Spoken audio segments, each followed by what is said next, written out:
Pumunta nga pala kami sa Bellevue, doon sa Alabang, para magdala ng tubo. Kaya kung mapapansin nyo, wala na nga pala kayong tubo dyan sa Kalamba. Pero medyo nainggit kami dito sa kabila.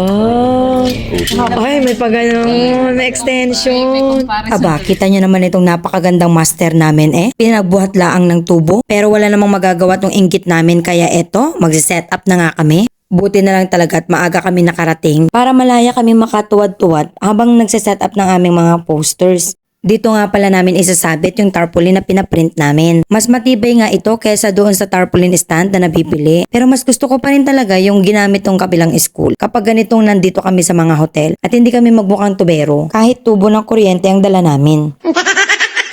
But kidding aside, nakakatuwa ang STO Kalamba kasi pinangangalagahan nila yung researches ng bawat school. Lahat ng may completed research, invited. Walang pinipili. Kaya may encourage ka talaga to conduct research kahit action research pa yan o classroom-based research. Nung una, nakakabasag ulo talaga siya kasi isipin mo kung paano mo isolve yung problem mo, anong intervention ang i-employ mo, anong strategy ang i-adapt mo. Kasi sa totoo lang sa pagtuturo, there must be a continuous improvement. Pero siguro kung tinatamad ako, sasabihin ko na lang, hala, wala na akong magagawa dyan. Problema nyo na yan.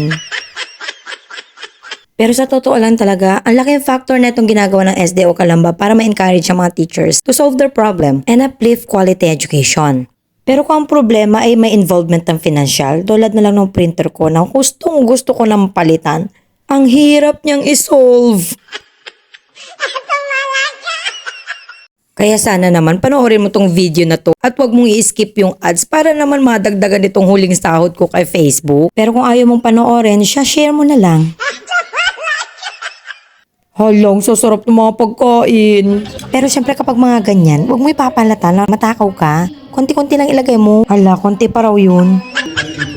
Nung una nga, nagtataka ako, bakit kaya nila tinatakpan ng panyo itong mga kubyertos? At dahil researcher ako, napag-alaman ko na dapat pala itong nilalagay dito sa may dibdib.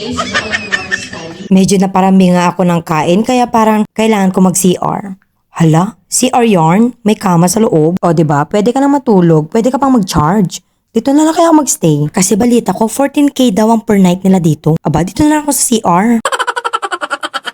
Nakisilip nga pala tayo sa CR nila sa bawat kwarto. Aba, may bathtub yarn. O siya, balik na nga ako sa taas. Baka sabihin nila kung ano-anong ginagawa ko sa research conference at maisipan nilang hindi na ako i-invite sa susunod. Dito nga pala, nakikinig kami sa iba at nakikinig din sila sa amin. While respecting their diverse needs and individual differences.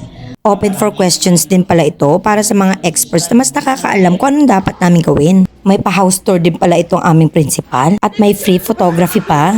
O ha, Ma'am Shell, ang lakas mo ha. May pa-bonus pa sila kasi ang gagaling ng mga teachers sa San Ramon Elementary School sa pamumuno ng aming principal at syempre ng buong Cluster 8 sa pamumuno ng aming napakasipag na PSDS. Malilimutan ko ba naman ang aming EPS sa kanyang walang sawang pagsuporta